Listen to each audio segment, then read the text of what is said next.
Здравствуйте, дорогие телезрители! В эфире второй выпуск передачи «Школа здоровья» или «Быть в форме». Наш сегодняшний выпуск будет посвящен управлению физической культуры и массового спорта, который с 2004 года развивает и совершенствует спортивно-массовую и физкультурно-оздоровительную работу и, конечно же, пропагандирует здоровый образ жизни. Управление организует мероприятия самого разного масштаба, начиная от чемпионатов мира, международных турниров и международных спортивных игр «Дети Азии» и заканчивая первенствами, спартакиадами, чемпионатами, турнирами, фестивалями и кубками Российской Федерации и Республики Саха-Якутия и всероссийскими массовыми соревнованиями кросс-наций и лыжня России. Начальником управления с 2011 года является отличник физической культуры и спорта Республики Саха-Якутия Николай Цыпандин.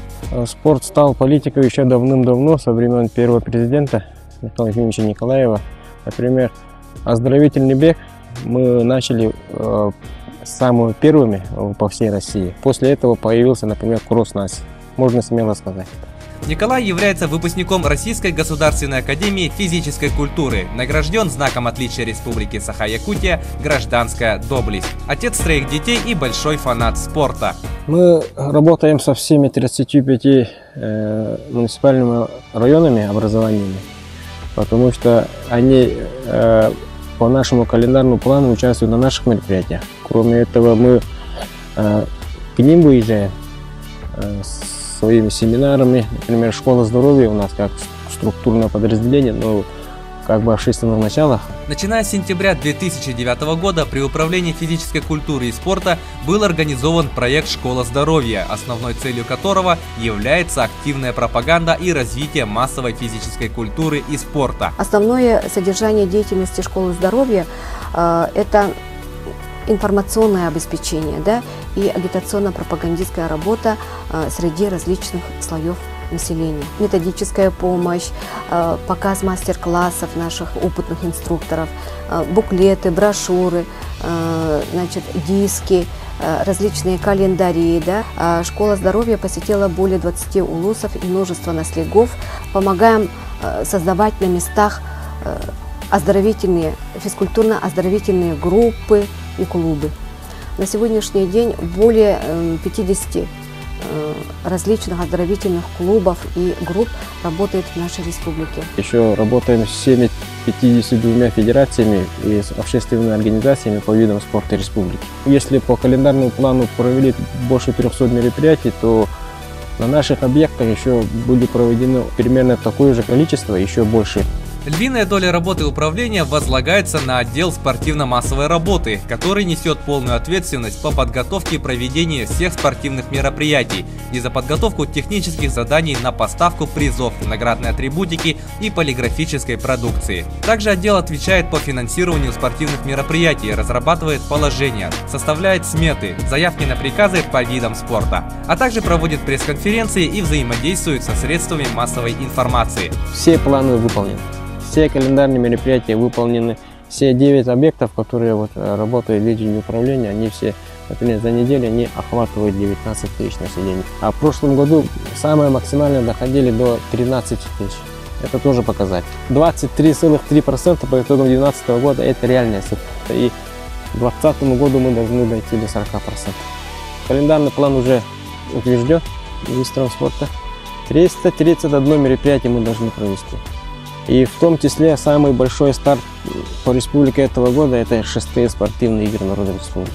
Управление также активно работает по адаптивной физической культуре и спорту. Общее количество участников соревнований данного раздела ежегодно увеличивается.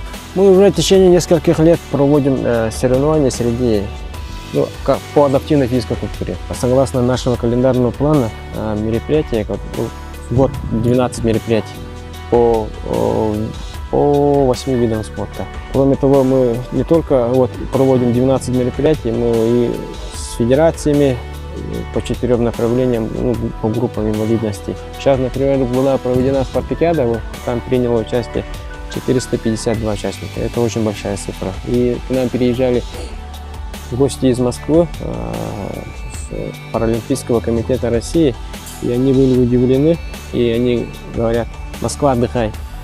Это тоже радует.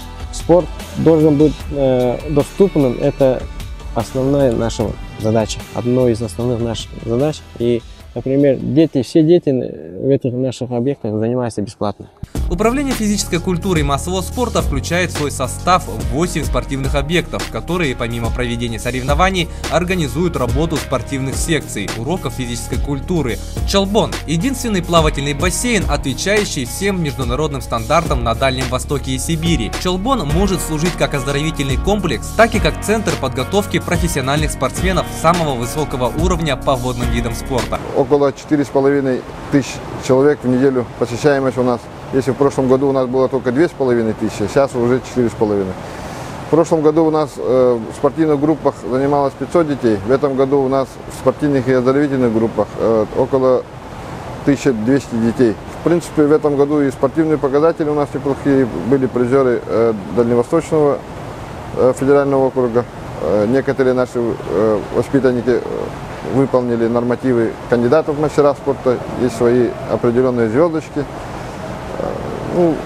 Работаем для того, чтобы у нас этих звездочек стало побольше. Спорткомплекс «Дохсун» – третий в Дальневосточном округе крытый футбольный манеж, который отвечает требованиям мировых стандартов, что естественно дает возможность проводить тренировки и соревнования всероссийского и международного уровня. В этом году мы вышли на стабильный уровень, 5,5 тысяч человек посещений в неделю. Это у нас культивируется 6 видов спорта. Мы уже проводили ряд игр футбольного клуба «Якутия». В феврале у нас пройдет, в начале февраля пройдет первенство, чемпионат и Кубок России по стрельбе из лука. Это впервые в истории Якутии, что такое большое, 3 больших соревнования доверили нам. За год работы спорткомплекса у нас уже появились чемпионы первенства России, победители всевозможных всероссийских турниров. Это по взрослым и по юношам, да? Ну и перспектива того, что молодые ребята, которые тут у нас уже занимаются 2-й год, набирают обороты, и в скором будущем они будут показывать достойные результаты. Центр подготовки лыжников в Алдане. Данный объект служит центром для подготовки сборной команды Российской Федерации к Олимпийским играм 2014 года в Сочи и 2018 года в Корее не только по лыжным гонкам и биатлону, но и по другим зимним видам спорта. Дворец спорта 50 лет победы. В спорткомплексе проводятся не только соревнования различного масштаба, но и культурно-массовые мероприятия. А еще зал Дворца спорта предоставляется школам для проведения уроков физической культуры и организациям города для оздоровительных занятий. Бассейн «Самородок». Член Ассоциации плавательных бассейнов России по итогам работы и по количеству занимающихся в 2003 году был признан одним из лучших бассейнов России. В малом ванне дети занимаются с 5 лет до 9, а в большой ванне занимаются с 9 и взрослое население. Наши воспитанники переехали в Чолбон, спортивная группа, и наши хорошие тренеры туда переехали, потому что у нас здесь оздоровительный объект для населения. Проводятся такие виды спорта, по лечебной физкультуре у нас есть группа, есть, акваэробика. На следующий год у нас будет плавание для будущих мам. Тренер Усов Юрий Иванович в 2010 году наш воспитанник Тищенко Антон выиграл, стал чемпионом России по плаванию. Это очень хороший, большой результат. Спорткомплекс Эллей-Буатур включает в себя 3 больших спортивных сооружения – Ледовый дворец спорта, стадион Туймада и легкоатлетический манеж. В Эллей-Буатуре занимается хоккейная школа. Очень много детей занимается, около 400-500 детей занимается по хоккею.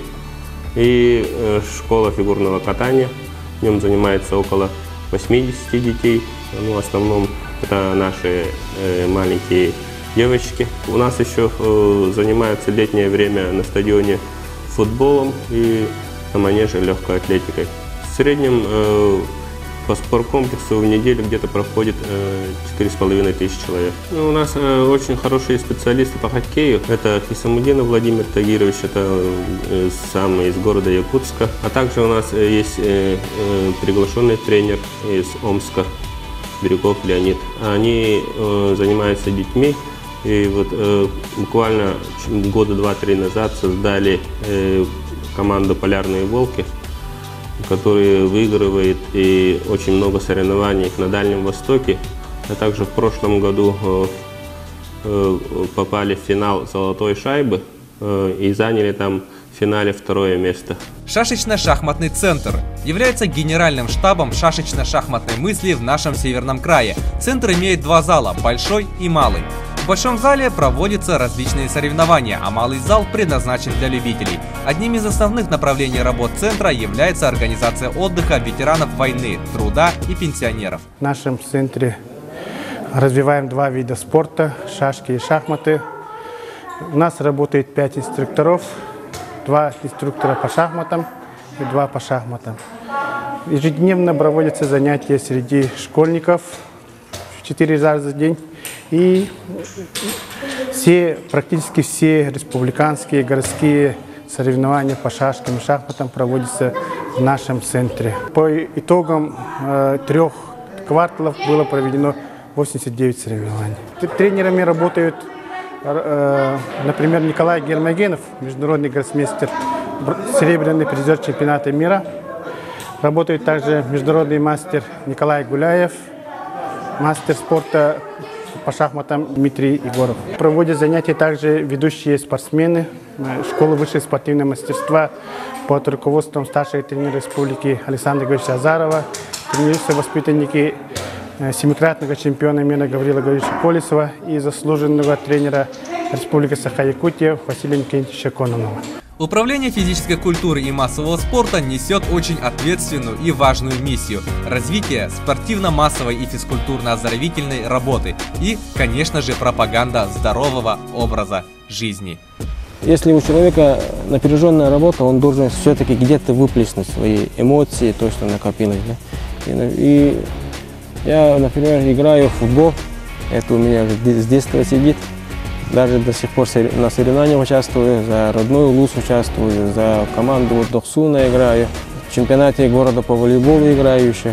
2 раза в неделю я хожу в бассейн, обеденное время. Каждый человек должен стремиться к улучшению своего состояния. И все виды спорта хороши, все виды оздоровления хороши. Поэтому призываю народ, население, да, заниматься двигательной активностью, любым видом двигательной активности, хоть ходьбой, хоть бегом. Можно и посетить наши объекты, тренажерные залы. И надо оздоравливаться, надо любить спорт, физкультуру и спорт. И желаю всем здоровья. А на этом у нас все. С вами была передача «Школа здоровья» или «Быть в форме» и Влад Сергеев. Занимайтесь спортом, ведите здоровый образ жизни. До скорых встреч. Пока.